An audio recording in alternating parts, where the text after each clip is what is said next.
안녕하세요. 그림친구 방송 시작하겠습니다. 오늘은 한글날을 맞이하여 영어나 외래어를 최대한 안 써보도록 하겠습니다. 날씨가 낮에는 따뜻하다가 아침 저녁으로는 꽤나 쌀쌀해지는 가을이네요. 그런 가을에 맞춰 오늘 그릴 그림은 낙엽과 나무 그림입니다. 정확히 말하면 측백나무과의 향나무 위에 떨어진 낙엽 그림입니다. 떨어진 낙엽은 서양 밤나무 잎사귀로 보인다네요. 사진을 찍어서 올리면 형태의 특징을 판별해서 식물의 이름을 알려주는 그런 기능을 수행하는 기기가 있지 않습니까? 기기라고 말하면 이상하지만 기기 안에 있는 부드러운 작은 그런 일을 수행하는 기기 말이죠. 영어를 안 쓰니까 벌써부터 힘드네요.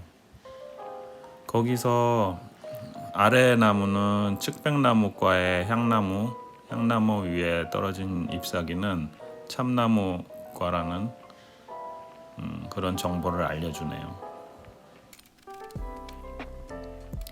저는 그림 그리려고 사진 찍을 때는 어떤 나무인지 몰랐는데 이 사진을 올려서 그 기기가 정보를 알려주는 참 신기한 세상이죠. 우선 제가 이 장면을 고른 이유에 대해 말씀드리면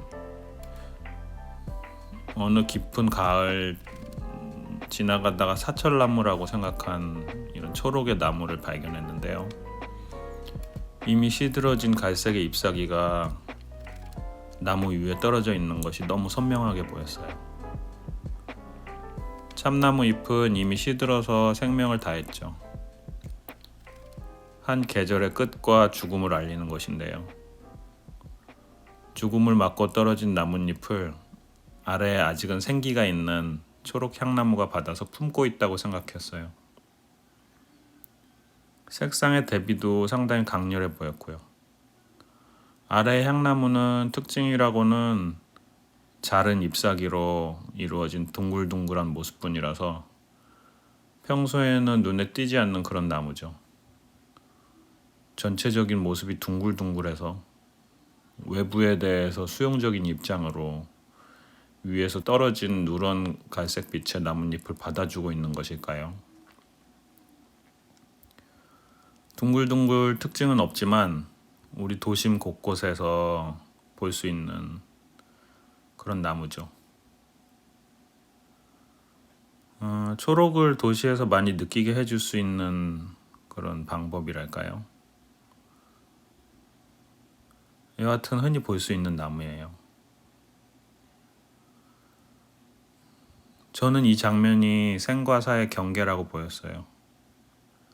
아래의 향나무가 겨울이 되면 점점 붉은 갈색이나 자줏빛으로 변하는데 이러한 장면도 다음에 한번 그려볼게요. 저는 이런 나무가 변하는 계절에 따라서 색감이 변하는 모습이 변하는 이런 것에 관심이 많거든요.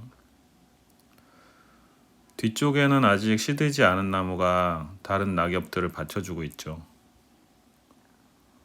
바닥에도 낙엽들은 어느 정도 떨어져 있는 상태고요.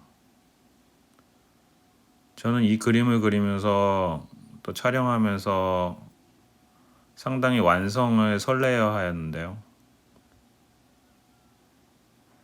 그런데 한 땀 한 땀 잎사귀를 그리려면 꽤나 오래 걸릴 것 같았고요.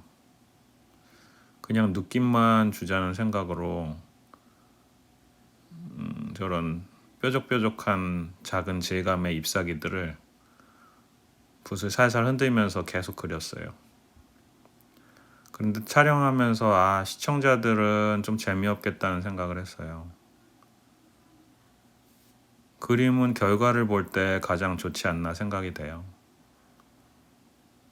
다른 일들도 그렇겠죠. 물론 중간 과정을 보면서 어떻게 완성되었을까에 대한 호기심도 있지만 그런 것은 그림을 그리는 사람들의 몫인 것 같아요. 다른 많은 이들은 그림에 대해서 그렇게까지 깊게 생각할 겨를이 없어요. 그림의 결과만 보기에도 사실은 바쁘거든요. 멀리에는 도로가 보이고 자동차가 있어요. 지나가는 사람도 있고요. 저는 사실적인 그림을 주로 그리는데요. 사실적인 것이 저에게는 굉장히 중요해요. 상상이란 것은 사실 모든 생각을 상상이라고 말할 수 있죠. 우리는 늘 상상하면서 살아요. 그런데 그러한 것이 사실이 기반이 되지 않으면 오히려 그것은 재미가 없다고 생각돼요. 수많은 허황된 상상은 사실을 기반으로 한 상상보다는 그 긴장감이 떨어진다고 생각이 돼요. 한 10년 전쯤인가 책을 읽다가 핍진성이라는 단어를 알게 되었어요. 이런 단어가 있는 줄 몰랐었는데요. 주로 문학 이론에서 나오는 단어인 것 같아요. 어떠한 일이 일어나기에 적합한 그런 개연성을 문학을 읽는 독자가 납득할 수 있는 정도라고 하는데요. 핍진성이 강렬한 문학은 독자들을 몰입시킬 수도 있겠죠. 강렬하다는 말이 맞나 싶네요. 잘 알지도 못하는 단어를 쓰느라고 힘드네요.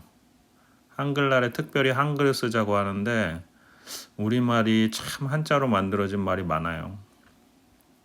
각설하고 핍진성이 있어야 저는 더 사실적이라고 생각이 되는데요. 지나가는 사람과 버스, 자동차를 그리면 그림의 주제부에 있어 집중도가 떨어질 수 있어요. 버스는 큰 대중자동차라고 해야 되나요? 하지만 저는 그러한 성향이 있는 사람인가 봐요. 늘 주변 환경과 맥락을 또 관계를 생각하면서 그림을 그리고 있어요. 그래서 그러한 배경부에 어떤 설명이 있으면 그건 자연스럽기도 하고 개연성과 함께 꼬리에 꼬리를 이어서 다른 세계를 상상할 수 있다고 생각돼요. 이 그림도 엄청 커다랗고 장엄한 숲에 놓여 있는 나무가 아니고 일상이 있는 길가에서 한 10걸음만 벗어나면 있는 작은 숲의 나무를 그린 것이죠. 그림의 앞에서는 아직은 생생한 초록의 나무 덩어리 위에 죽은 나뭇잎이 떨어져 있는데 그것은 생과 사, 한 계절이 죽고 다른 계절이 시작된다는 것. 계절을 이야기하고 있지만 뒤쪽에서는 아무 일도 없듯이 걸어가는 남자. 그리고 버스와 승용차, 아니 큰 자동차. 이러한 것들이 벌어진 어느 가을의 풍경을 그려보았습니다. 그림친구 방송 끝까지 봐주셔서 감사합니다.